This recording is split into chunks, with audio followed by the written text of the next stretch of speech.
scrittore sui generis, nel senso scrivo, ed è logico, è ovvio, scrivo storie però. Nella norma, cioè la mia attività è quella di raccogliere storie che in gran parte arrivano dalla tradizione orale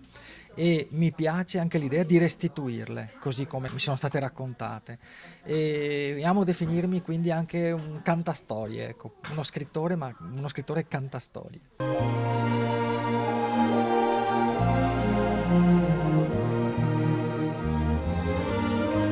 I misteri veneziani, così come amo indagarli io, vanno intesi nel senso più ampio possibile.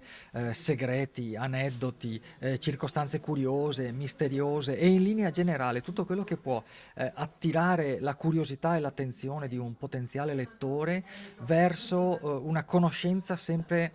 più profonda di Venezia, che è fatta soprattutto di storie e quindi attraverso le storie raccontare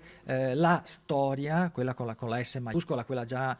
indagata, già sviscerata da persone anche molto più brave di me nel farlo. Il mio compito è quello di invitare le persone alla conoscenza e di farlo titillando la loro curiosità alla scoperta appunto di misteri che una volta scoperti, comunque per definizione, rimangono tali perché uno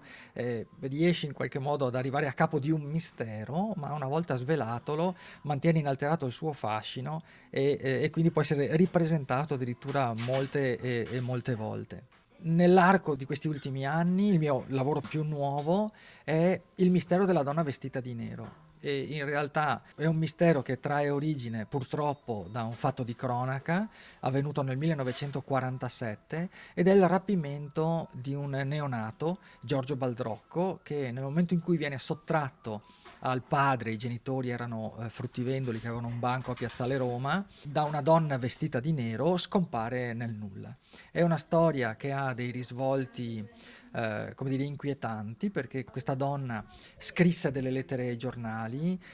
scrisse di aver perduto un figlio e quindi di avere in qualche modo bisogno, no? Un bisogno molto profondo di un altro bimbo e di aver trovato in Giorgio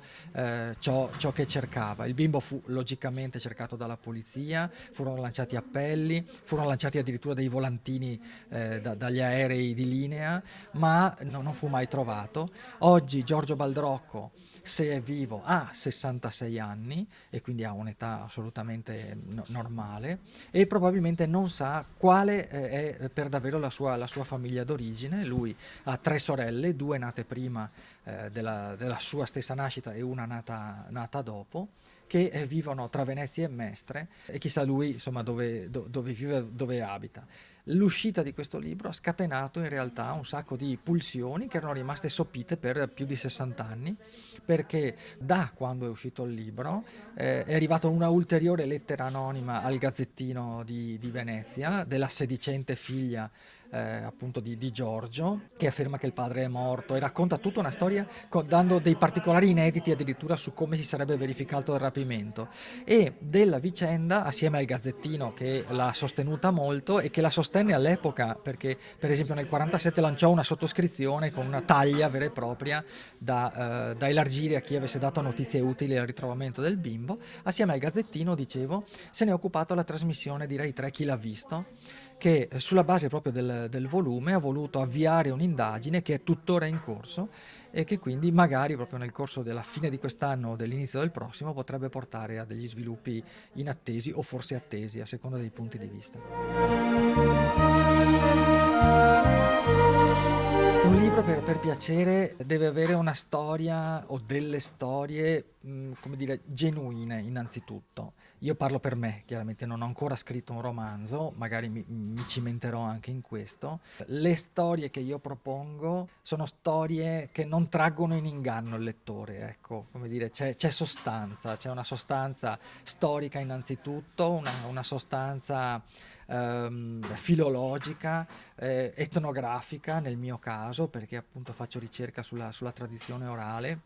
E quindi una persona che legge i miei libri in realtà legge certo qualcosa di filtrato da me attraverso la scrittura, ma legge di qualcosa che in fondo gli appartiene e ci appartiene in quanto patrimonio condiviso. E in tal senso credo che il successo, ecco, dei miei libri possa essere ascritto a questo meccanismo di riconoscibilità proprio di alcuni di elementi legati alle nostre radici identitarie.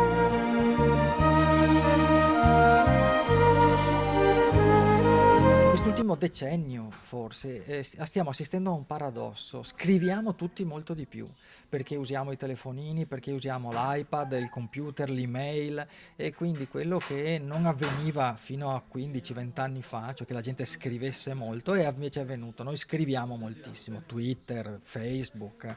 e paradossalmente però leggiamo sempre meno, no? A una grande attività di scrittura non si accompagna una altrettanto folta attività di lettura, ed è un peccato, perché credo che non debba dirlo io, insomma, ma credo che qualsiasi scrittore non abbia il timore di dire che il primo passo da compiere per poter scrivere e scrivere bene è quello di leggere, e di leggere tanto, leggere bene se possibile, ma soprattutto leggere tanto. E i libri aiutano veramente a viaggiare con la mente, ci mancherebbe. E io ho imparato molto dai libri, ma ho imparato non nozioni, ho imparato ad emozionarmi, ho imparato a